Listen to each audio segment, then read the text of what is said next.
नमस्कार, आप देख रहे हैं सुदर्शन न्यूज। मैं हूं आपके साथ शिवम दत्त मेहता। रात के 9 बजने वाले हैं और समय हो गया है आपके पसंदीदा शो यानी कि जनमत का, एकमात्र ऐसा शो जहां आप हर खबर पर पोल के माध्यम से भाग ले सकते हैं। सोशल मीडिया प्लेटफॉर्म एक्स पर जाकर वहां आप वोट करते हैं तो नतीजे हम आपको दिखाते हैं हर रोज जनमत में रात को 9 बजे से पहले ही, जहां हर खबर पर आपकी राय हम दिखाते हैं आपको। और आज हम जिन विषयों पर चर्चा करेंगे, चलिए फ्लोर ग्राफिक्स के माध्यम से आपको उन विषयों के बारे में भी बताएंगे। फ्लोर ग्राफिक्स के माध्यम से चलिए आपको बताते हैं आज आपके लिए कौन से मुद्दे हम लेकर आए हैं। विश्व दूरसंचार का उद्घाटन, मोबाइल कांग्रेस है, ये वो कांग्रेस नहीं है लेकिन ये महत्वपूर्ण है। और भारत इसमें नंबर 1 कैसे है, भारत ने क्या नया कर दिया और 6G को लेकर क्या कुछ खास होने वाला है, वो सारी बातें आपको जाननी है तो जनमत में बने रहिए, विस्तार से आपको समझाया जाएगा। फिर आगे बढ़ेंगे और बोल दिया है कि पहली फुर्सत में निकल दिए। भारत के रवैये की एक नई तस्वीर है जिससे अब कनाडा जो है वो डर चुका है और कनाडा की जो कट्टरपंथी सोच अब वहां पर पनप रही है, खालिस्तानी सोच वहां पर पनप रही है, भारत अब माफ करने वाला नहीं है। फिर आगे बढ़ेंगे, अगला मुद्दा जो है उसके बात करेंगे, न्याय जरूर मिलेगा। मामला बहराइच का है जहां पर बाबा ने ठानी है कि भाई इंसाफ को दिलाना ही दिलाना है, जिसको अन्याय जिसके साथ हुआ है उसको न्याय जरूर मिलेगा। और फिर आगे बढ़ेंगे, अगला मुद्दा जो है ये तो योगी जी वाला जो है, यहां पर न्याय की बात और सबका हिसाब होगा। जो जो सलमान खान का करीबी है या फिर लॉरेंस के टारगेट पर है, सबका निशाना बनेंगे लॉरेंस की बंदूक का। ये लॉरेंस की गैंग कह रही है तो अब आगे किसका नंबर है? मुनव्वर फारूकी तक का नाम आ गया सामने, जिसने हिंदू देवी देवताओं का अपमान किया था। और अब बॉलीवुड इंडस्ट्री कैसे बदलने वाली है वो विश्लेषण भी आपको बताएंगे। फिर अगला मुद्दा, चुनावों की घोषणा हो चुकी है। महाराष्ट्र और झारखंड की अगर बात करें तो अब हरियाणा का चुनाव जिस तरीके से बीजेपी ने जीत लिया है तो उसके बाद कांग्रेस की स्थिति उतनी मजबूत नहीं है। हर कोई उसको नसीहत देता है और इंडी गठबंधन में सीट शेयरिंग को लेकर भी टाल मटोल चल रहा है। सब अपनी बात मनवाने पर तुले हैं। जहां पर बड़े भाई के रूप में कांग्रेस खुद को प्रस्तुत कर रही थी तो अब दूसरी पार्टियां जो हैं वो अपने बातों को मनवाने का प्रयास करने में लगी हुई हैं। इसके बारे में विश्लेषण बताएंगे क्या कुछ हो रहा है चुनाव में। चलिए, फ्लोर ग्राफिक्स के माध्यम से आपको मुद्दा हमने बताया और अब शुरुआत करते हैं पहली खबर की, जो कि भारत की जिसमें नंबर 1 है। किसमें नंबर 1 है वो आपको बताएंगे। प्रधानमंत्री नरेंद्र मोदी ने मंगलवार को भारत मंडपम में संयुक्त राष्ट्र के अंतर्राष्ट्रीय दूरसंचार संघ ITU की ओर से आयोजित किए जाने वाली विश्व दूरसंचार मानकीकरण सभा का उद्घाटन किया। इसके अलावा उन्होंने भारत मोबाइल कांग्रेस ये वाली कांग्रेस नहीं, दोबारा बता दूं, भारत मोबाइल कांग्रेस IMC के 8वें संस्करण का भी उद्घाटन किया। दरअसल विश्व दूरसंचार मानकीकरण सभा सम्मेलन जो है वो 4 वर्षों के अंतराल पर आयोजित की जाती है। इसमें स्वीकृत सिफारिश और प्रस्ताव संचार प्रौद्योगिकी के विकास की दिशा को तय किया जाता है। पहली बार, जी हां पहली बार, नंबर 1 क्यों? पहली बार इसकी मेजबानी भारत और एशिया प्रांत में की जा रही है। पीएमओ की ओर से कहा गया है कि ये एक महत्वपूर्ण वैश्विक कार्यक्रम है जो 190 से अधिक देशों के 3000 से अधिक उद्योग जगत के नेताओं, नीति निर्माताओं और तकनीकी विशेषज्ञों को एक मंच पर एकीकृत करने जा रहा है। ये विशेषज्ञ दूरसंचार, डिजिटल और ICT क्षेत्रों का प्रतिनिधित्व करते हैं। इससे पहले पीएमओ ने कहा, WTSA 2024 के दौरान कई देशों के प्रतिनिधि 6G, AI, IoT यानी internet of things, big data और साइबर सुरक्षा जैसी अगली पीढ़ी की महत्वपूर्ण प्रौद्योगिकियों के मानक पर भविष्य तय करने के लिए चर्चा करेंगे। ITU के एक अधिकारी ने कहा, दूरसंचार विभाग की ओर से समर्थित इंडिया मोबाइल कांग्रेस का 8वां संस्करण भी WTSA के साथ आयोजित किया जाएगा। कई देशों के प्रदर्शकों, स्टार्टअप आदि की भागीदारी के मामले में वार्षिक इंडिया मोबाइल कांग्रेस का आकार पिछले साल से लगभग दोगुना हो गया है और यह भारत के लिए गौरव की बात है। IMC के मुख्य कार्यकारी अधिकारी रामकृष्ण P ने कहा, इस बार IMC और बेहतर होने वाला है। अब आपको तस्वीरें भी हम दिखाएंगे, चलिए, क्योंकि वैश्विक भागीदारी पिछले साल से लगभग दोगुनी हो गई है। इस बार इस आयोजन में 120 से अधिक देशों के भाग लेने की उम्मीद है, जिससे एशिया के सबसे बड़े प्रौद्योगिकी एक्सपो और वैश्विक डिजिटल परिवर्तन में एक प्रमुख शक्ति के रूप में IMC की स्थिति मजबूत होगी। इस दौरान पीएम मोदी ने वहां मौजूद लोगों को संबोधित भी किया। उन्होंने संबोधन के दौरान कहा, आज भारत टेलीकॉम और उससे जुड़े तकनीक के मामलों में दुनिया के सबसे हैपनिंग देशों में से एक है। भारत में जहां 120 करोड़ मोबाइल फोन उपयोगकर्ता हैं, 95 करोड़ इंटरनेट उपयोगकर्ता हैं, जहां दुनिया के 40% से अधिक वास्तविक समय में डिजिटल ट्रांजैक्शंस होते हैं। भारत डिजिटल ट्रांजैक्शन में सबसे बेहतर माना जाता है, जहां डिजिटल कनेक्टिविटी को अंतिम मील वितरण प्रभावी उपकरण के रूप में दिखाया गया है, लास्ट माइल कनेक्टिविटी। वहां पर चर्चा वैश्विक दूरसंचार की स्थिति और भविष्य पर चर्चा वैश्विक गुड का माध्यम बनेगा। प्रधानमंत्री नरेंद्र मोदी ने आगे कहा कि अंतर्राष्ट्रीय दूरसंचार संघ और विश्व दूरसंचार मानकीकरण सभा WTSA का एक साथ होना भी बेहद महत्वपूर्ण है। WTSA का लक्ष्य ग्लोबल स्टैंडर्ड पर काम कर रहा है। वहीं इंडिया मोबाइल कांग्रेस की बड़ी भूमिका सर्विसेज के साथ जुड़ी हुई है। आज भारत में गुणवत्ता सर्विसेज बहुत ज्यादा फोकस कर रहे हैं। हम मानक पर भी विशेष ध्यान दे रहे हैं। पीएम मोदी ने कहा कि 2014 में भारत में केवल 2 मोबाइल विनिर्माण इकाइयां थीं और आज 200 से अधिक हैं। पहले हम ज्यादातर फोन विदेशों से आयात करते थे, आज हम भारत में पहले की तुलना में 6 गुना अधिक मोबाइल फोन का निर्माण कर रहे हैं। हम एक मोबाइल निर्यातक देश के रूप में जाने जाते हैं और हम यहीं नहीं रुके हैं। अब हम दुनिया को चिप्स से लेकर तैयार उत्पाद तक पूरी तरह से मेड इन इंडिया फोन उपलब्ध कराने में लगे हुए हैं। हम भारत में सेमीकंडक्टर में भी भारी निवेश कर रहे हैं, तो सेमीकंडक्टर इंडस्ट्री में भी पीएम मोदी का जो है वो ध्यान है, बीजेपी का ध्यान है, मौजूदा सरकार का ध्यान है। जो विदेश की यात्रा जितनी भी की है पीएम मोदी ने, ज्यादातर में सेमीकंडक्टर बिजनेस से जुड़े सम्मेलन हुए, बैठकें हुई, उससे लेकर मीटिंग्स हुई, जिसमें भारी निवेश करने का प्लान भारत ने बनाया है और कर भी रहा है भारत। और क्या कुछ कहा है प्रधानमंत्री नरेंद्र मोदी ने, आइए आपको सुनाते हैं उनकी प्रतिक्रिया।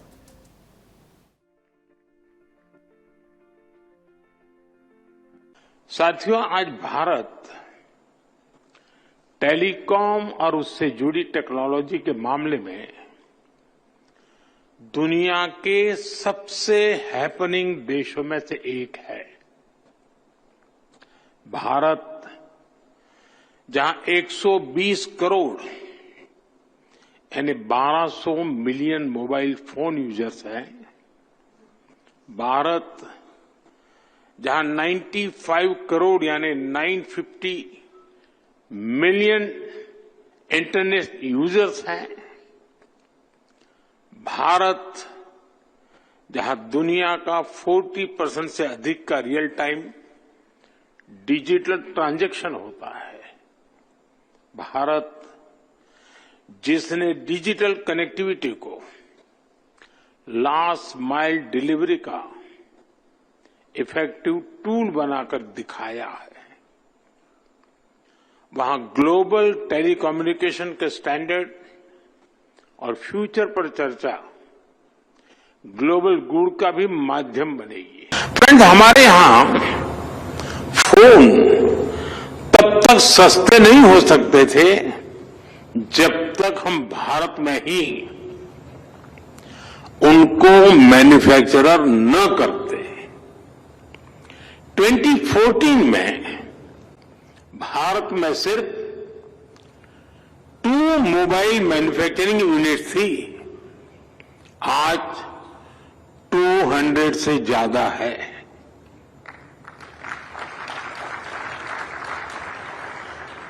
पहले हम ज्यादातर फोन बाहर से इंपोर्ट करते थे, आज हम पहले से 6 गुना ज्यादा मोबाइल फोन भारत में बना रहे हैं।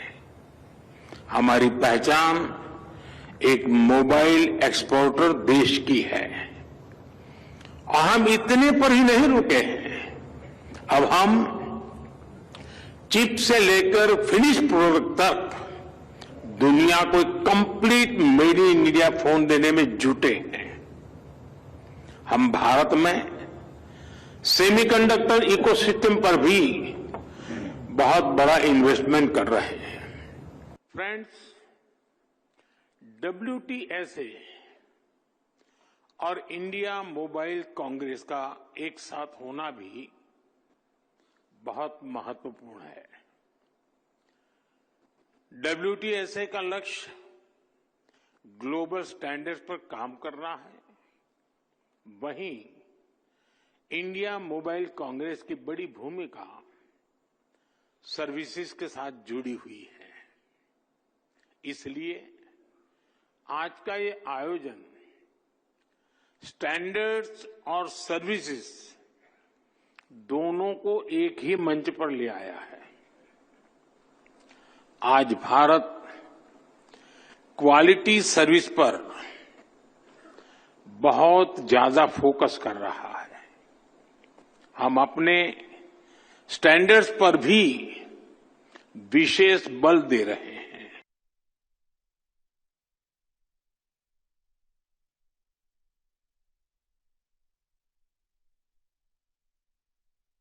चलिए, इसी खबर पर केवल हमने आपको खबर बताई, वहां बात खत्म नहीं हो जाती। हमने पोल के माध्यम से आपसे जो प्रश्न पूछा वो भी आपको बता देते हैं। प्रश्न था, भारत जल्द ही पूरी तरह से हो जाएगा मेड इन इंडिया। भारत बिल्कुल मेड इन इंडिया की तर्ज पर सब कुछ यहां जो बिकने वाला है भारत से, जो विदेश में एक्सपोर्ट होगा वो मेड इन इंडिया हो जाएगा।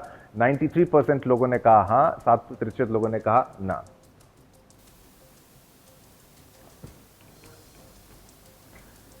अगली खबर का रुख करते हैं, चुनाव के बारे में बात करेंगे। हरियाणा और जम्मू कश्मीर के चुनाव संपन्न हो गए हैं और अब महाराष्ट्र और झारखंड में होने वाले विधानसभा चुनाव पर भी तारीखों की घोषणा हो चुकी है। महाराष्ट्र और झारखंड विधानसभा चुनावों की घोषणा आज चुनाव आयोग ने कर दी है। झारखंड में 2 चरणों में 13 और 20 नवंबर को मतदान कराया जाएगा। वहीं महाराष्ट्र में एक ही चरण में सभी सीटों पर 20 नवंबर को मतदान होगा। दोनों राज्यों की मतगणना 23 नवंबर को होगी। इस घोषणा को करते हुए चुनाव आयोग का दर्द भी छलका। दरअसल जम्मू कश्मीर चुनाव के मतदान का हवाला देते हुए चुनाव आयोग ने कहा कि उस चुनाव में डोडा में 72%, रियासी में 74%, पुंछ में भी 74% और राजौरी में भी 71% लोगों ने मतदान किया है। जब वे 70+% मतदान कर सकते हैं तो कोलाबा भी 40+ जा सकता है। उन्होंने 2024 के लोकसभा चुनाव का जिक्र करते हुए कहा कि बस्तर में लगभग 70% वोटिंग हुई थी। कई राज्यों के मुश्किल इलाकों में भी जबरदस्त वोटिंग हुई थी। हमारी कोशिश है कि इस बार शहरी इलाकों के लोग भी वोट करने के लिए बाहर आएं। चुनाव आयोग ने प्रेस कॉन्फ्रेंस के दौरान कहा कि अभी हरियाणा विधानसभा चुनाव के दौरान फरीदाबाद और गुड़गांव के पॉश इलाकों में बूथ बनाए गए थे, लेकिन वहां महज 20% वोटिंग हुई। ये बताता है कि शहरी मतदाता अपने मताधिकार का प्रयोग करने में उतना जागरूक नहीं है, यानी शहरी लोग जो हैं वोट कम देते हैं। जितने ग्रामीण क्षेत्रों के मतदाता चुनाव आयोग की ने अपील करते हुए यह भी कहा है कि महाराष्ट्र और झारखंड के शहरी क्षेत्रों के मतदाता अपने मताधिकार का प्रयोग जरूर करें। तो जो गांव के मतदाता होते हैं वो वोट का, अपना जो मताधिकार का प्रयोग करना बिल्कुल नहीं छोड़ते और ये शहरों में बिल्कुल अलग माहौल बन जाता है। जिम्मेदारी अगर आप शहर में रहते हैं तो भी शहर के निवासियों की है। अब क्या कुछ कहा है चुनाव आयोग ने तारीखों के ऐलान के दौरान, आपको वो सुनाते हैं।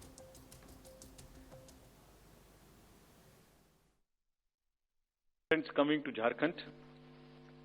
झारखंड एक बहुत ही समृद्ध स्टेट है, बहुत ही उसकी विरासत है और वहां पर हम फिर से अपील करेंगे कि सब वोटर्स अधिक से अधिक मात्रा में वोट दें।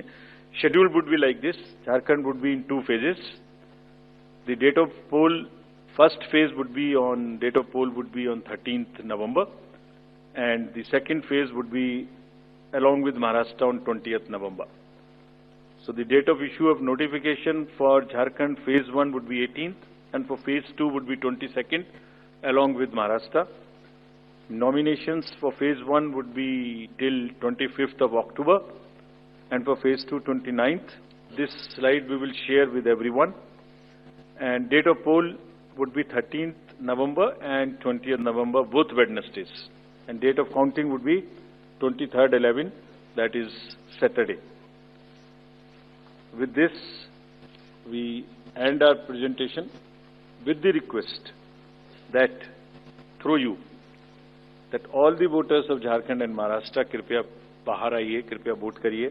कि notifications, date of notifications are in front of you. 22nd October would be date of notification. Last date of making nomination would be 29th October scrutiny on 30th October, and last date for withdrawal 4th, and date of poll in Maharashtra would be 20th 11. Counting would be on 23rd 11/24, and you will notice that date of poll is Wednesday. This is deliberately, which lot of scheduling, whatever goes into scheduling, we have tried that it is midday, so that issue of urban apathy is handled. अब EVM का रोना रोने वालों पर भी चुनाव आयोग ने तंज कसते हुए करारा जवाब दिया है। चुनाव आयोग ने बताया कि हरियाणा विधानसभा चुनाव के बाद उसे ईवीएम से जुड़ी 20 शिकायतें मिली हैं। आने वाले दिनों में वो सभी शिकायतों को एक एक करके जवाब देगा। जो भी जवाब दिया जाएगा वो बिल्कुल फैक्ट होगा, सत्य होगा। कैंडिडेट के सवालों का जवाब देना हमारी ड्यूटी है, वो उनके द्वारा कहा गया। मुख्य चुनाव आयुक्त राजीव कुमार ने कहा, कुछ लोग ये भी सवाल कर रहे हैं कि जब ईरान में पेजर को उड़ा दिया जाता है तो फिर ईवीएम क्या चीज है, लेकिन ऐसा नहीं है। पेजर आपस में कनेक्टेड होते हैं, लेकिन ईवीएम किसी चीज से कनेक्टेड नहीं है। ईवीएम से जुड़े सवालों का जवाब देते हुए राजीव कुमार ने कहा कि इसे लेकर 2 मुख्य बातें हैं। उन्होंने कहा कि चुनाव से 5-6 महीने पहले ईवीएम की चेकिंग होती है। चुनाव के समय जब भी ईवीएम को बाहर निकाला जाता है या फिर उसे रखा जाता है या फिर वोटिंग के समय हर जगह राजनीतिक पार्टियों के एजेंट या प्रतिनिधि मौजूद रहते हैं। जब वोटिंग से 5-6 दिन पहले ईवीएम की कमीशनिंग होती है तो उसी दिन उसमें बैटरी डाली जाती है, सेम डे। हालांकि बैटरी को लेकर पहली बार सवाल खड़े हुए हैं, ये एक विचित्र आरोप है विपक्ष का। पहले तो हैक को लेकर या फिर टैंपरिंग को लेकर सवाल उठते थे और कमीशनिंग के दिन ही मशीन में सिंबल डाले जाते हैं, ये भी कहा गया। चुनाव आयोग ने कहा कि कमीशनिंग के समय जब ईवीएम में बैटरी डाली जाती है तो उस पर भी सभी कैंडिडेट्स के हस्ताक्षर होते हैं। इसके बाद कैंडिडेट या फिर एजेंट के सामने ही ईवीएम को स्ट्रांग रूम ले जाया जाता है। वहां डबल लॉक लगेगा, 3 लेयर की सिक्योरिटी रहती है जिसमें सीएपीएफ भी शामिल होती है। राजीव कुमार ने कहा कि वोटिंग के बाद जब ईवीएम को स्ट्रांग रूम ले जाया जाता है तो वहां भी कैंडिडेट या फिर उनके एजेंट्स मौजूद रहते हैं। काउंटिंग के दिन जब ईवीएम को बाहर निकाला जाता है तो उसे दोनों तरफ से बैरिकेडिंग के बीच से ले जाया जाता है ताकि किसी भी प्रकार से ईवीएम का मिक्सअप ना हो सके। मिक्स होने का सवाल भी नहीं उठता क्योंकि इसके लिए बाकायदा नंबर दिया जाता है। यानी जो विपक्ष के तमाम सवाल, जो तमाम कंफ्यूजन या साफ तौर पर कहें जो भ्रम पैदा करने की कोशिश विपक्ष के द्वारा की जाती है, हर एक सवाल का जवाब दिया गया है। आगे बताता हूं क्या कुछ कहा गया। नंबर की बात मैंने आपको बताई। इसके बाद भी जो कह रहे हैं वहां पर राजीव जी कि उसके बाद भी कैंडिडेट को पूरा मौका दिया जाता है कि वो किसी भी समय ऑब्जेक्शन खड़ा कर सकता है और सवाल कर सकता है। पसंद का रिजल्ट ना आए तो ईवीएम गलत, ऐसा नहीं हो सकता। आप ये देखिए, आगे कहा कि ईवीएम बिल्कुल सेफ है, इस पर डाउट नहीं रखना है। आप पिछले 15-20 चुनाव देख लीजिए, सभी के अलग अलग नतीजे सामने आए हैं। अब अलग कैसे आ सकते हैं अगर टैंपरिंग हो गई, अगर आरोप आप लगा रहे हैं। इसलिए ऐसा नहीं हो सकता कि जब पसंद का रिजल्ट ना आए तभी गलत हो जाए। इसीलिए ईवीएम को लेकर जो भी शिकायतें मिली हैं, हम एक एक का जवाब देंगे और मीडिया को भी सूचित करेंगे। जवाब क्या दिया गया है इसकी जानकारी वेबसाइट पर भी डाली जाएगी। क्या कुछ जवाब मिला ईवीएम का रोना रोने वालों को, आप भी जरा ध्यान से सुनिएगा। मशीन में कमीशनिंग होती है, उस दिन उसमें बैटरी डाली जाती है। पहले आया था, पहले और बहुत सारी चीजें आई थी कि वो हैक हो सकती है, उसका वोट इधर डाला तो इधर जा सकता है, कुछ हो सकता है। ये पहली बार आया। अब हम ये भी सोच रहे हैं कि इससे अगला क्या आएगा, हम नहीं समझ पा रहे इससे अगला क्या आएगा, बट लगता है अगला भी कुछ आएगा, रुकेगा नहीं। मतलब कितनी बार। एनीवे, कमीशनिंग बहुत जरूरी है समझना। वोटिंग से करीब 5 या 6 दिन पहले कमीशनिंग होती है। 5-6 दिन पहले उस दिन मशीन में सिंबल पड़ते हैं। तो अब मशीन में अभी तक नई बैटरी उस दिन एक डाली जाती है और सील करके उस बैटरी पे भी कैंडिडेट के एजेंट्स के दस्तखत होते हैं। छोड़िए, मशीन पे तो होंगे ही होंगे, हमें भी नहीं पता, हमने भी पता नहीं कब बनाया था ये नियम, हमारे काम आ रहा है अभी कि वो बैटरी पर भी एजेंट के दस्तखत हों। और अब कमीशनिंग के बाद, क्योंकि 5 ही दिन बचे हैं और इसमें सिंबल लोड हो चुके हैं, ये उनके सामने में स्ट्रांग रूम में जाएगी, डबल लॉक लगेगा, 3 लेयर की सिक्योरिटी रहेगी, 3 लेयर की, जिसमें सीएपीएफ भी शामिल होगी, मस्ट है। ऑब्जर्वर होंगे। उसके बाद जब वो पोलिंग के डिस्ट्रीब्यूशन के दिन निकलेंगी, उस दिन फिर यही प्रोसेस होगा। सारा प्रोसेस वीडियोग्राफ होगा। यानी वीडियोग्राफ होने के बाद फिर वो फील्ड में पहुंचेंगे, सेक्टर मजिस्ट्रेट साथ में रहेंगे, फिर कैंडिडेट के एजेंट साथ में रहेंगे, फिर वहां पहुंचेगी, फिर कहेंगे भाई देख लो इसको, सब ठीक है, जो आपको नंबर दिया, हाँ, और उसके नंबर भी सबसे शेयर किए जाएंगे, इस नंबर की मशीन इस बूथ पे जाएगी। फिर जब वो बूथ पे पहुंच गई तो कहें भाई मिला लो आप, इसी नंबर की है कि नहीं है, वोट भी डाल के देख लो 50 ठीक है कि नहीं है। किसी ने 50 डाले, किसी ने 20 डाले, किसी ने कहा नहीं हमें ठीक है हम नहीं डालेंगे। किसी स्टेज में किसी बूथ पर 20 कैंडिडेट हैं, किसी पर 5 कैंडिडेट हैं, किसी पर 5 ने कम वोट डाले, किसी ने ज्यादा डाले, बैटरी उसी हिसाब से यूज। फिर पूरे दिन वोटिंग हुई, तब एक एक वोट का हिसाब रखा, फिर बंद हुआ, बंद होने के समय में एंड ऑफ क्लोज ऑफ पोल में फिर से दस्तखत कराए, फिर से हिसाब लगाया कितने वोट पड़े, फिर से फॉर्म 17C दिया, उसको कितना दिखाएंगे, कौन दिखाता है इतना, बताइए कोई एक प्रोसेस कंपैरेटिव बताइए पूरी कंट्री में जहां पब्लिक डिस्क्लोजर पार्टिसिपेशन इतना अधिक हो। चलिए, ये तो आपको खबर बताई, आपको ब्रेकिंग न्यूज के माध्यम से और भी जानकारी दे देते हैं, क्या कुछ खास है, क्या कुछ होने वाला है।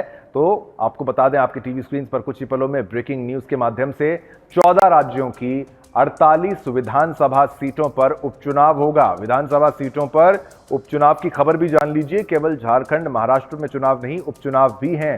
केरल के वायनाड में 13 नवंबर को उपचुनाव है और यूपी में 9 सीटों पर 13 नवंबर को उपचुनाव होगा और उत्तराखंड के केदारनाथ में 20 नवंबर को उपचुनाव होगा। तो देखिए, अब महाराष्ट्र में चुनाव का ऐलान होने के बाद से ही सरगर्मी तेज है।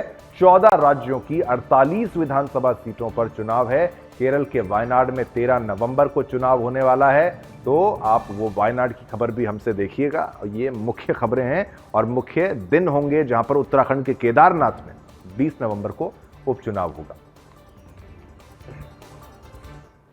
अब महाराष्ट्र में चुनाव का ऐलान होने के बाद से ही सरगर्मी तेज हो गई है। हरियाणा चुनाव में अपनी तैयारी को तंदुरुस्त बताने वाली कांग्रेस अब महाराष्ट्र में भी बीमार दिख रही है कि वहां सीट के बंटवारे को लेकर अब उद्धव ठाकरे और शरद पवार कांग्रेस को आंख दिखाने लगे हैं। इस पर यह कहना गलत नहीं होगा कि इंडी गठबंधन का चुनावी भाईचारा अब लगभग खत्म होता नजर आ रहा है। अब चुनाव के ऐलान पर वहां के नेताओं की क्या प्रतिक्रियाएं हैं, वो भी जरा ध्यान से सुनिए। भारतीय जनता पार्टी और महायुति ने पूरी तैयारी की है। माननीय प्रधानमंत्री मोदी जी के नेतृत्व में जो केंद्र सरकार है, हमारी राज्य सरकार एकनाथ शिंदे जी के नेतृत्व में है, देवेंद्र जी और सारे अजित पवार जी सबने मिलकर डबल इंजन सरकार से और डबल इंजन सरकार को लेकर इस महाराष्ट्र की 14 करोड़ जनता का विकास का एजेंडा जाहिर किया है। मुझे लगता है अभी तक जो किया है 2.5 साल में हमने, उद्धव ठाकरे के 2.5 साल और हमारे 2.25 साल, इसमें अगर अंतर देखेंगे तो जनता हमें पसंद करेगी। जनता मोदी जी के प्रधानमंत्री के नेतृत्व में महाराष्ट्र में वोट देगी। सीटों का बंटवारे के लिए हमने बहुत जगह पर वहां पे सहमति की गई है। आने वाले 2-4 दिनों में बचे हुए जगह के बारे में भी निर्णय वहां पे लिया जाएगा। राष्ट्रवादी कांग्रेस पार्टी करीबन मुझे लगता है 1-1.5 महीना से हमने जन सम्मान यात्रा अजीत दादा के नेतृत्व में महाराष्ट्र में शुरू की है। सभी बहुतांश विधानसभा क्षेत्र में हम जाके हमारी जन सम्मान यात्रा को बहुत अच्छा प्रतिसाद जनता की तरफ से, खासतौर पर महिलाओं की तरफ से हमको मिला है। अभी तय करेंगे आने वाले दिनों में। बाकी मोदी जी उस वक्त विदेश में नहीं है तो सिंगल फेस में कर लिया। महाराष्ट्र बड़ा स्टेट है, 288 विधानसभा क्षेत्र है और इंतज़ार था कब डेट करेंगे या चुनाव करेंगे, चुनाव नहीं करेंगे, कुछ भी कर सकते हैं। तो चुनाव की घोषणा हुई है तो अभी हम सब लोग तैयारी में लगे हैं। हम चुनाव आयोग से इतनी अपेक्षा करते हैं कि आप इस राज्य का चुनाव हरियाणा जैसा मत करिए। हरियाणा में जो हुआ है पूरी देश की जनता देख रही है, चाहे ईवीएम हो, चाहे पोस्टल बैलेट हो, चाहे जो सत्ताधारी पार्टी की जो सब सामने आई है बातें, महाराष्ट्र में ज़्यादा हो रहा है, पैसों का खेल चलेगा, पुलिस का और यंत्रणा का भी मिसयूज होगा। तो ये सब चुनाव आयोग अपने आप को अगर निष्पक्ष मानती है, अपने आप को मानती है, हम नहीं मानते, तो आपको ये करना पड़ेगा। कहूंगी कि पूरे महाराष्ट्र वासी, मुंबई निवासी सभी के साथ एक मत से इंतजार कर रहे थे कब इलेक्शन कमीशन घोषणा करेगा इलेक्शन कमीशन। हमने लोकसभा में चुनाव जीता, जनता का विश्वास जीता, पर हमें पूरा विश्वास है और हर शिव सैनिक इसका इंतजार कर रहा था कि ये जो गद्दार लोग हैं, जिन्होंने पार्टी के ही साथ गद्दारी नहीं की, इन्होंने खोखे के आधार पर महाराष्ट्र के साथ गद्दारी की। हम बार बार इलेक्शन कमीशन को याद दिला रहे थे कि जिस तरीके से हरियाणा में चुनाव घोषित किया, महाराष्ट्र में होना चाहिए, पर हमारे आवाज को दरकिनार किया गया। 10 दिन, अक्टूबर के पहले ही 10 दिन में करीब 1300 से ज्यादा गवर्नमेंट रेजोल्यूशन पास हुए हैं, जिसमें लाखों करोड़ों सरकारी लूट शामिल है, जहां पे ऐसे ऐसे निर्णय लिए गए हैं जो सरकारी खजाने को खत्म करने वाले निर्णय। चलिए आइए अब आपको बड़ी स्क्रीन पर लेकर चलेंगे और महाराष्ट्र के चुनाव के बारे में बताएंगे और आपको यह बताएंगे कि महाराष्ट्र के चुनावी रण में सभी फ्रंट्स की क्या रणनीति है, क्योंकि चुनाव बेहद नजदीक हैं और उस चुनाव में क्या कुछ होने वाला है अब आपको ग्राफिक्स के माध्यम से बड़ी स्क्रीन पर लेकर चलते हैं। वो बताते हैं बीजेपी की चुनावी रणनीति, बीजेपी की अलग अलग क्षेत्रों के लिए अलग अलग जो रणनीति है उसके बारे में ग्राफिक्स के माध्यम से आप अब जानिए। ठीक है, तेलंगाना छत्तीसगढ़ के नेताओं को मराठवाड़ा की 46 सीटों की जिम्मेदारी है, 46 सीटों की जिम्मेदारी। एमपी के नेता विदर्भ की 62 सीटों पर तैनात हैं। तो एमपी के नेता ये चुनावी स्ट्रैटेजी को जरा समझने का प्रयास कीजिए, अमित शाह की ये स्ट्रैटेजी और चुनाव को लेकर। कर्नाटक के नेता पश्चिमी महाराष्ट्र की 58 सीटों पर तैनात हैं, ये चुनावी रणनीति है। गुजरात के नेताओं को मुंबई कोंकण की 75 सीटों की जिम्मेदारी दे दी गई है। तो बीजेपी तो चुनावी मैदान में उतर चुकी है, रण में उतर चुकी है। महायुति एमवीए की बढ़ गई टेंशन। महायुति यहां तीनों तरफ देख रहे हैं और यहां पर महाविकास अघाड़ी यहां पर देख रहे हैं, Congress, Shiv Sena, UBT group, NCP, Sharad Pawar group और फिर वहां पर बीजेपी, शिवसेना और एनसीपी। अजीत पवार एक तरफ, शरद पवार एक तरफ, वहां पर आप देखिए, और ये भी यहां पर यूबीटी ग्रुप एक तरफ और शिवसेना उस तरफ और वहां पर। ठीक है, कैसा रहेगा चुनाव का समीकरण वो भी आपको बताते हैं। महाराष्ट्र विधानसभा में कुल 288 सीट्स हैं, बीजेपी 103, शिवसेना उद्धव गुट में 15 और ये देखिए एनसीपी शरद गुट 10 और शिवसेना शिंदे 40, एनसीपी अजीत 43, कांग्रेस 43, अन्य 34। ये आपको बता दें विधानसभा चुनाव सीटों का समीकरण और ये पूरे आंकड़े के, क्योंकि 288 सीटों का ये जो चुनावी रण होगा इसमें क्या कुछ खास है वो आप इससे अब आगे बढ़ेंगे। ये चलिए, महाराष्ट्र कुल बीजेपी 103 वो आपको हमने बताई। अब महाराष्ट्र में थर्ड फ्रंट भी है, परिवर्तन महाशक्ति में कौन कौन है। यहाँ पीजेपी, यहाँ पर बच्चू कडू, एसडब्ल्यूपी, राजू शेट्टी, बीजेकेपी, नारायण अंकुशे और किसान भारती शंकर अण्णा ढोंडसे यहाँ पर रहेंगे और स्वराज्य पक्ष छत्रपति संभाजी राजे और शेतकारी किसान संगठन वामनराय सदाशिव राय पटप, यहां पर ये एक थर्ड फ्रंट भी है जिसके बारे में हम आपको बताना चाहते हैं। और कई सारे मुद्दे इस चुनाव में रहेंगे, लेकिन ये केवल महाराष्ट्र का ही चुनाव नहीं है, चुनाव और भी जगह है। चुनाव झारखंड में भी है। अब बात करेंगे झारखंड की, जहां चुनाव का इंतजार अब खत्म हो चुका है। झारखंड में 2 चरणों में विधानसभा चुनाव होंगे। 13 नवंबर को पहले चरण के लिए 43 सीटों पर वोटिंग होगी, वहीं 20 नवंबर को दूसरे चरण में 38 सीटों पर मतदान होगा। तो 2 चरणों में यहां पर चुनाव होने वाला है। सुरक्षा का लिहाज देखा जाता है वहां पर 81 विधानसभा सीटों वाले झारखंड में वोटों की गिनती 23 नवंबर को होगी, सेम डे सभी की गिनती है। झारखंड में पहले चरण में 43 सीटों पर मतदान होगा, 20 नवंबर को दूसरे चरण में कुल 38 सीटों पर वोटिंग होगी। दूसरे चरण में खासतौर पर संथाल की सीटों पर वोट डाले जाएंगे। अब इस पर झारखंड की पार्टियों की क्या प्रतिक्रियाएं हैं वो आपको सुनाते हैं। झारखंड की प्रतिक्रियाएं सुनिए। देखिए, आज चुनाव आयोग ने तिथि घोषणा की है और तिथि घोषणा होने के उपरांत से ही वर्तमान सरकार की काउंटडाउन शुरू हो गई। वर्तमान सरकार हर मोर्चे पर विफल हो चुकी है, जुबा ठगे गए हैं, महिलाओं को एक तरीके से ये कहा जाए कि प्रलोभन चुनावी दृष्टि से दे करके खुद को फिर से सत्ता में आने का एक नापाक इरादे दिख रही है। और राज्य में विकास कार्य बाधित है। आम नागरिक त्रस्त है। बलात्कार की घटनाओं में बेतहाशा वृद्धि, जमीन के कारोबार और जमीन के दलाली में सरकार के लोग भारी मात्रा में आम जनता के जमीनों को लूटने का काम कर रहे हैं। माफियागिरी चल रही है, कोयला की तस्करी हो रही है और ऐसे घुसपैठियों को संरक्षण दिया जा रहा है जिससे राज्य को और राज्य के नागरिकों को आने वाले दिनों में एक बड़ा संकट का सामना करना पड़ेगा। इस तरह के नकारात्मक राजनीति के बल पर सरकार पुनः कैसे बने। तो चलिए, प्रतिक्रियाएं आपको यहां पर भी दिखाई, लेकिन अब आपको फिर से बड़ी स्क्रीन पर लेके चलेंगे और आपको झारखंड की किस सीट पर चुनाव होंगे और क्या है झारखंड का समीकरण।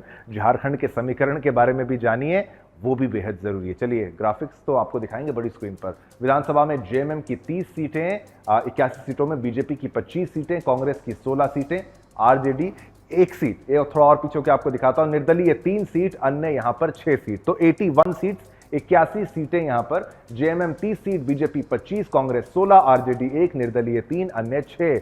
तो अब 2019 विधानसभा चुनाव में पार्टी जीत जिसकी हुई है वो जेएमएम है 30 सीटों के साथ, बीजेपी 25 सीट, कांग्रेस 16 सीट।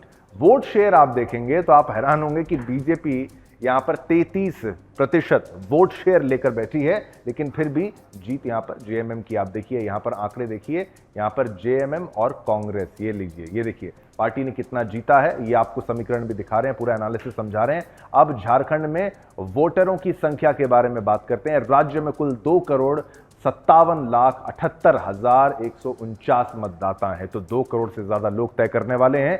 1,30,65,449 पुरुष यहाँ पे पुरुष मतदाता हैं, तो पुरुषों की संख्या ये है, और 1,27,12,266 महिला मतदाता हैं। तो सभी का दारोमदार है, सभी पर जिम्मेदारी है, सभी को मतदान करना है। अब आते हैं 434 थर्ड जेंडर के मतदाताओं की भी संख्या है, सभी का यहाँ पर नाम हम लेंगे, आंकड़े आपको सारे दिखाएंगे। अब देखिए, पहले 29,521 मतदान केंद्रों की संख्या, ये पहले की आपको बात बता रहे हैं, 29,521 मतदान, और अब 29,562 मतदान केंद्रों की संख्या। तो मतदान केंद्र कितने होने वाले हैं, तो ये मैनेजमेंट कितना बड़ा है आप ये सोचिए। भारत में चुनाव करना कोई आसान काम नहीं है, बहुत बड़ा मैनेजमेंट यहां पर होता है। तो झारखंड के भी आपने ग्राफिक्स के माध्यम से समझे, 2 चरणों में 81 सीटों पर मतदान, 13 नवंबर को 43 सीटों पर मतदान, 20 नवंबर को 38 सीटों पर मतदान और 23 नवंबर को होगी वोटों की गिनती। चलिए, अब आगे बढ़ते हैं, अगले मुख्य मुद्दे की ओर नजर बढ़ाते हैं। बात करेंगे एससीओ की, भारत की और पाकिस्तान की। पाकिस्तान में आज से शंघाई सहयोग संगठन एससीओ समिट शुरू होने जा रही है।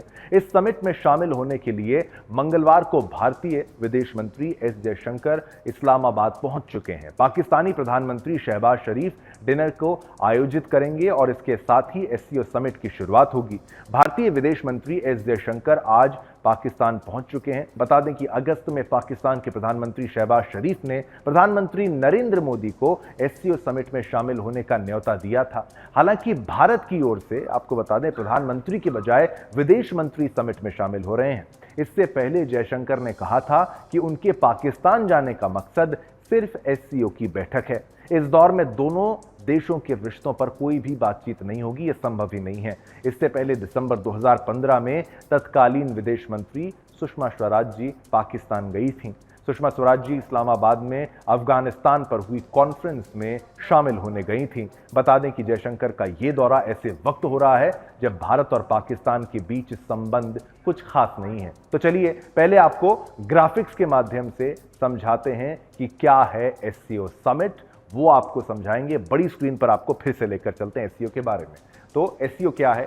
शंघाई कोऑपरेशन ऑर्गेनाइजेशन, यानी एससीओ। तो शंघाई नाम से इसको, क्योंकि शंघाई में इसकी शुरुआत हुई थी 1996 में, चीन के शंघाई में इसका ऐलान हुआ था। ये लीजिए, वो आपको वो स्टेटमेंट भी हम बता देते हैं कि शंघाई से शुरुआत हुई थी। शुरुआत में इसका नाम शंघाई 5 था, शंघाई 5, शंघाई 5 इसका नाम था।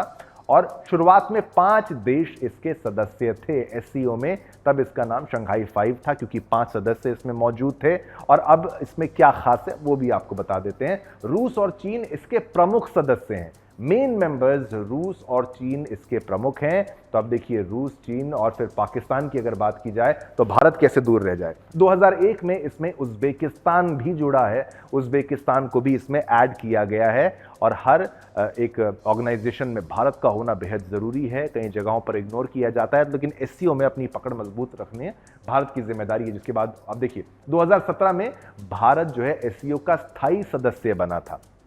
स्थायी सदस्य बनने में उसको 2017 का इंतजार करना पड़ा। एससीओ सेंट्रल एशिया का अहम संगठन है, तो सेंट्रल एशिया के जितने देश हैं उनके बीच में जो तालमेल होना है उसके लिए एससीओ संगठन मेन है। उसके बारे में देखिए, शंघाई सहयोग संगठन में 8 सदस्यीय देश जो हैं वो शामिल हैं। टोटल 8 देशों का ये संगठन है। भारत, चीन, रूस, कजाकिस्तान, पाकिस्तान, उज्बेकिस्तान, तजिकिस्तान और किर्गिस्तान। तो ये जितने भी आप स्थान देख रहे हैं यहाँ तो सारे यहाँ पर हैं, काफी मुस्लिम देशों का नाम यहाँ पर सामने आ जाएगा, लेकिन भारत, चीन, रूस यहाँ पर मुख्य है और फिर यहाँ पर पाकिस्तान भी है। इसलिए भारत को जाना पड़ा पाकिस्तान में, क्योंकि एससीओ की समिट की बैठक को इग्नोर नहीं किया जा सकता, ये बहुत जरूरी है। अब आप ये देखिए, इनके अलावा एससीओ में 4 पर्यवेक्षक देश भी शामिल हैं, उनको भी यहां पर मौका दिया जाता है। 4 वो कौन से देश हैं? पर्यवेक्षक देश में ईरान है, देखिए ध्यान से सुनिएगा, ईरान, अफगानिस्तान, बेलारूस और मंगोलिया है। तो ये डिप्लोमेसी के लेवल से ग्लोबल लेवल पर, अंतर्राष्ट्रीय पटल पर कैसे भारत का सिक्का तो चलता ही है, और किस किस से संवाद होगा, कौन कौन मीटिंग में रहेगा, इसकी महत्व, जो कितना महत्व समझना है अगर आपको, तो देखिए ईरान इसमें है और युद्ध के मैदान में ईरान इस वक्त है। यूरेशिया यानी यूरोप और एशिया का 60% से ज्यादा क्षेत्रफल है एससीओ के अंदर, यानी कि जो ये ऑर्गेनाइजेशन है इसमें इतना एरिया जो कवर होता है उसकी, सेंट्रल एशिया की, दुनिया की 40% से ज्यादा आबादी इसके सदस्य देशों में रहती है। तो 40% दुनिया, 60% क्षेत्रफल और साथ ही दुनिया की जीडीपी में इसकी 1/4 हिस्सेदारी है, यानी कि 1/4 हिस्सा जीडीपी में दुनिया की, केवल अपनी यहां बात नहीं कि छोटा सा इलाका नहीं, पूरी दुनिया की जीडीपी में 1/4 यहां पर कितना पैसा होगा सोचिए। तो देखिए, ये हमने आपको शंघाई की बात बताई, इसीलिए कहीं ना कहीं पाकिस्तान की ओर से उम्मीदें बनी हुई हैं कि दोनों देशों में द्विपक्षीय बात हो सकती है। हालांकि भारत ने साफ तौर पर आधिकारिक रूप से कह दिया है कि भारत और पाकिस्तान के बीच में कोई भी बातचीत नहीं की जाएगी। हालांकि पाकिस्तान चाह रहा है कि भारत और पाकिस्तान के बीच बातचीत हो पाए, लेकिन जब तक पाकिस्तान एक ठोस कदम आतंकवाद के खिलाफ नहीं उठाएगा तब तक भारत कोई भी बातचीत जो है पाकिस्तान से नहीं करेगा। उरी हमले और पुलवामा हमले के बाद, बालाकोट एयर स्ट्राइक के बाद से ही दोनों देशों के संबंधों में अब तनाव है। अब अगर ये उम्मीद करते हैं कि बातचीत हो जाएगी तो ये एक गलतफहमी पाल रहे हैं जो इनको बिल्कुल भी पालनी नहीं चाहिए। चलिए, ये तो था मुद्दा पाकिस्तान में जाकर एससीओ की मीटिंग में जाने का। एक और मुद्दा जो है वो है अगला मुद्दा कनाडा से जुड़ा हुआ और भारत और कनाडा के रिश्तों के बारे में। भारत और कनाडा के बीच राजनयिक तनाव जो है वो चरम पर पहुंच गया है। खालिस्तानी आतंकी हरदीप सिंह निज्जर की हत्या में भारत के शामिल होने के कथित आरोपों की जांच को लेकर कनाडा ने 6 भारतीय डिप्लोमैट्स और दूतावास के अधिकारियों को निष्कासित कर दिया है। यह भारत का एक्शन है। और फिर भारत ने भी कनाडा के 6 डिप्लोमैट्स को निष्कासित कर दिया है और तो और उन्हें 19 अक्टूबर तक भारत छोड़ने को कह दिया है कि भाई पहली फुर्सत में तुम यहां से निकलो, दफा हो जाओ, तुम्हारी जरूरत हमें नहीं है। भारत ने कनाडा में अपने राजदूत संजय कुमार वर्मा को भी वापस बुला लिया है। बता दें कि कनाडा ने भारत पर गंभीर आरोप लगाए और कहा कि भारत के एजेंट आपराधिक गतिविधियों में शामिल हैं। यहां तक कि राजदूत को पर्सन ऑफ इंटरेस्ट बता दिया, जैसे वो कोई क्रिमिनल हो। तो ये बदतमीजी कनाडा ने भारत के साथ की है, इसीलिए भारत ने अब कड़ा रुख इख्तियार कर लिया है और एक तरीके से कह लीजिए धक्के मार के ये निकाला है। कनाडा के इस बेबुनियादी आरोपों को भारत ने साफ तौर पर खारिज कर दिया है। भारतीय विदेश मंत्रालय का कहना है कि हमें अपने राजनयिकों की सुरक्षा सुनिश्चित करने की कनाडा की मौजूदा सरकार की प्रतिबद्धता पर भरोसा नहीं है। भारत को कनाडा पर भरोसा नहीं है, इसलिए भारत ने अपने राजदूत और राजनयिकों को वापस बुलाने का फैसला लिया है। भारत और कनाडा के बीच वैसे तो पिछले साल से ही तनाव है, लेकिन सोमवार को royal Canadian mounted police RCMP की ओर से लगाए गए आरोपों के बाद यह चरम पर पहुंच गया है। आरसीएमपी के कमिश्नर माइकल ड्यूनहैम ने कनाडा में हिंसा और हत्याओं के पीछे भारतीय एजेंटों का हाथ होने का बेबुनियाद आरोप लगाया है। हालांकि भारत ने साफ तौर पर इस आरोप को खारिज कर दिया है कि ऐसा कुछ नहीं है। चलिए अब इस खबर पर और क्या कुछ कहा है वो आपको बता देते हैं। ग्राफिक्स के माध्यम से आपको बताने का वो प्रयास करेंगे, क्या कुछ इनके द्वारा कहा गया है वो भी आपको समझाएंगे। लेकिन ये फिर से आप सोचिए, एक और बेबुनियाद आरोप जो है वो भारत पर लगाया जाता है। बड़ी स्क्रीन पर लीजिए, कनाडा और भारत में हिंसक और चरमपंथी खतरा है, वहां की आरसीएमपी ने कहा है, वहां की पुलिस के द्वारा यह कहा जा रहा है, जिस पर दोनों देश सालों से काम कर रहे हैं। ये देखिए, आप आरोप किस तरीके से लगाएंगे, कैसे भारत को फंसाने का ये पूरा षड्यंत्र रचेंगे, वो आपको बता दें। आपराधिक गतिविधियों में भारतीय एजेंटों का हाथ है, भारतीय एजेंट वहां पर आपराधिक गतिविधियां कर रहे हैं, ये वहां का आरोप लगा रहे हैं कनाडा वाले। कनाडा में हत्याओं, एक्सटॉर्शन में भारत का हाथ है। आपसे खुद का देश नहीं संभल रहा है और आप भारत पर आरोप लगा रहे हैं कि भारतीय यहां पर शामिल है और खालिस्तानी इनको नजर नहीं आते। खालिस्तानी समर्थकों की जान का खतरा बढ़ा हुआ है। अब ये मान रहे हैं कि खालिस्तानी की जान को खतरा है। हालांकि खालिस्तानी जितने भी हैं वो ज्यादातर आपस में एक दूसरे को मार देते हैं और ये सत्य है। कनाडा में खालिस्तानी हरदीप सिंह की गोली मारकर हत्या जून 2023 को हुई थी। भारत कनाडा में अब तक क्या क्या हुआ है और कारण क्या है वो आपको बता रहे हैं। देखिए, तो उसको लेकर, निज्जर को लेकर, और सितंबर 2023 में कनाडाई पीएम ने हरदीप की हत्या में भारत का हाथ बता दिया है। क्योंकि आप ये समझिए कि ट्रूडो का वोट बैंक जो है उसमें वहां पर मौजूद खालिस्तानी चरमपंथी समर्थक जो हैं, जिनको बेवकूफ बनाया जा रहा है एक प्रोपेगेंडा के तहत, जिसमें पाकिस्तान भी शामिल है, उसका भी हाथ है। अक्टूबर 2023 को भारत ने अपने 41 राजनयिकों को वापस बुलाने की बात कही। अक्टूबर से यह बात चल रही है, 2023 से 1 साल बीत चुका है। मई 2024 में कनाडाई पुलिस ने एक गैंग को गिरफ्तार किया था। अब ये क्या नया है वो भी आप ध्यान से सुनिए। मई 2024 में भारत ने कथित रूप से निज्जर की हत्या का काम सौंपा था, ये कहा जा रहा है, ये आरोप लगाया जा रहा है। ठीक है, आगे बढ़ते हैं। कनाडा ने भारतीय एजेंटों पर यह आरोप लगाए हैं कि भाई भारत के द्वारा किया गया है, साबित नहीं कर पाया वो। आपराधिक गतिविधियों में शामिल होने की बात कही गई है अक्टूबर 2024 तक। ये अभी लेटेस्ट आपको बता रहे हैं। भारत ने 6 जो अपडेट है, कनाडाई राजनयिकों को निष्कासित कर दिया है, बाय बाय कर दिया है, टाटा कर दिया है। चलिए, ये तमाम मुद्दे आपके लिए आज हम जनमत में लेकर आए और समय इतनी ही अनुमति देता है आपसे संवाद करने की। मुझे यानी शिवम दत्त मेहता को और मेरी पूरी टीम को आज्ञा दीजिए। हम सभी की तरफ से आप सभी को जय हिंद, जय भारत, जय हिंदुस्तान।